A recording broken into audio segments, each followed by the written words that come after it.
Future teachers, welcome to teachers world. तो आज हम बात करेंगे बिहार शिक्षक भर्ती को लेकर। एक बहुत बड़ा अपडेट आ रहा है। बीपीएससी के जो चेयरमैन हैं, उन्होंने क्या किया, एक ट्वीट किया।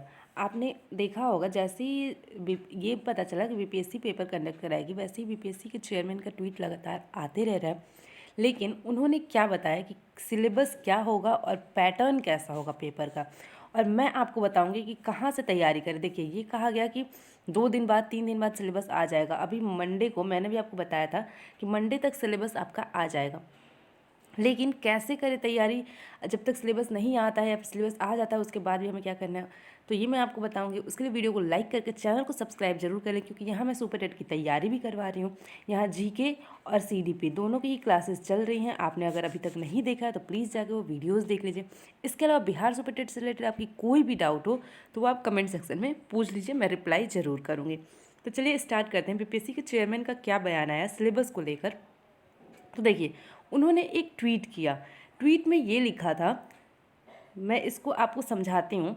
For an officer intelligence is more important an knowledge since at work. मैं इसको आपको हिंदी में समझाती हूँ। देखिए, इनका ये कहना है कि एक अधिकारी के लिए, अगर कोई ऑफिसर है तो उसके लिए बुद्धि ज्ञान से ज़्यादा महत्वपूर्ण होता है।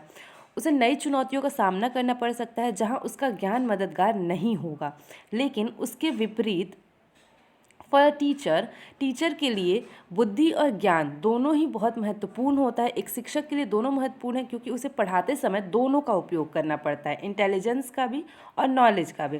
तो ऐसा इनका जो ट्वीट आया वो ये आया।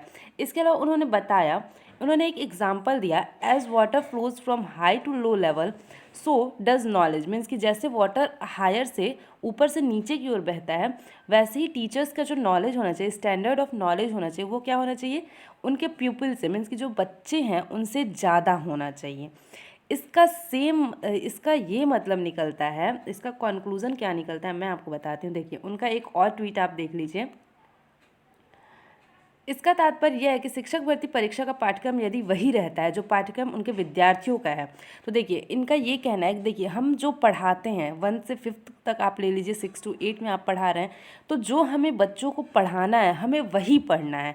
जो बच्चों का सिलेबस होता है, अगर आप 1 to 8 तक की बुक उठा के देख लीजिए, या फिर आप 9-10 की, 9 to 12 की बुक उठा के देख लीजिए, जो बच्चों को हमें पढ़ाना है हमें वही पढ़ना है। बस फ़र्क इतना है कि विद्यार्थियों को पढ़ाते हैं या पढ़ाएंगे, फिर भी परीक्षा का स्तर विद्यार्थियों की कक्षा से उच्चतर कक्षा के स्तर का होगा। मीन्स कि आप अगर 1 to 8 तक के बालक को पढ़ाते हैं तो इसका लेवल पढ़ना आपको वही है।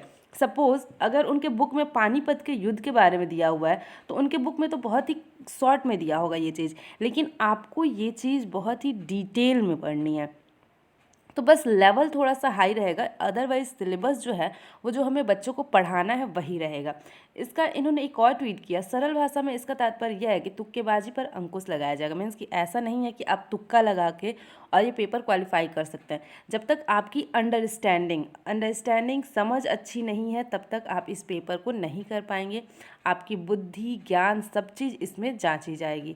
तो इसलिए आपको जो भी पढ़ना है वो बहुत ही डिटेल्ड वे में पढ़ना है, बहुत ही अच्छे से अच्छे लेवल का। अगर हम देखें तो केवीएस का भी अभी पेपर हुआ था, तो केवीएस में भी वही चीज़ें पूछी गई जो बच्चों को हमें पढ़ाना है, लेकिन लेवल एक अच्छा खासा आया था उसमें। इसके अलावा हम बात करते हैं तैयारी कहाँ से करनी है आपको। अभी तक सिलेबस नहीं आया है या फिर सिलेबस आ भी जाएगा तो भी आपको तैयारी कहाँ से करनी है, तो मैं आपको बताती हूँ। बिहार में जो बुक्स चलते हैं, SCERT बुक्स उसे हम कहते हैं। SCERT बुक्स जो बिहार के बच्चों को पढ़ाया जाता है, आपको उन बुक्स को पहले रीड करना है। उसके बाद उसमें जो भी टॉपिक्स दिए हुए हैं उनको आपको बहुत ही डिटेल में पढ़ना है। ऐसा नहीं है उनके में जो बस वो आप रीड करके छोड़ देंगे, जो उनके में दिया वही पढ़ेंगे। उसको हमें क्या पढ़ना है, डिटेल वे में पढ़ना है, बहुत ही अच्छे से उसको हमें समझना है। तो आप SCERT बुक्स पहले पढ़िए। जब तक सिलेबस नहीं आता तब तक बहुत पतली पतली बुक्स होती हैं, आप किसी भी स्कूल में जाकर किसी भी बच्चे से आप वो बुक्स ले सकते हैं और पढ़ सकते हैं। तो जब तक सिलेबस नहीं आता है तब तक आप ये पढ़िए, या फिर सिलेबस आने के बाद भी आपको एक बार SCERT बुक्स देखनी ही पड़ेगी कि उनका सिलेबस क्या है, उनको क्या पढ़ाया जाता है। इसके अलावा आपको कोई भी डाउट हो तो आप कमेंट सेक्शन में पूछ लीजिएगा। वीडियो अच्छी लगी तो वीडियो को लाइक जरूर करिएगा। एंड अगर आप सुपर टेट की तैयारी करना चाहते हैं, बिहार में एक शिक्षक बनना चाहते हैं, तो हमारे चैनल के साथ जुड़ जाइए। इस पर CDP की यानी कि बाल विकास की और GK की क्लासेस मैं डेली अपलोड कर रही हूँ, वो आप देख लीजिएगा। वीडियो को लाइक जरूर करिएगा, ज़्यादा से ज़्यादा लोगों के पास शेयर करिए। और बस 2 दिन में आपका सिलेबस आने वाला है, मंडे तक हो सके तो आपका सिलेबस आ जाएगा। तो बहुत ज़्यादा परेशान मत होइए, तैयारी करते रहिए। And thank you for watching.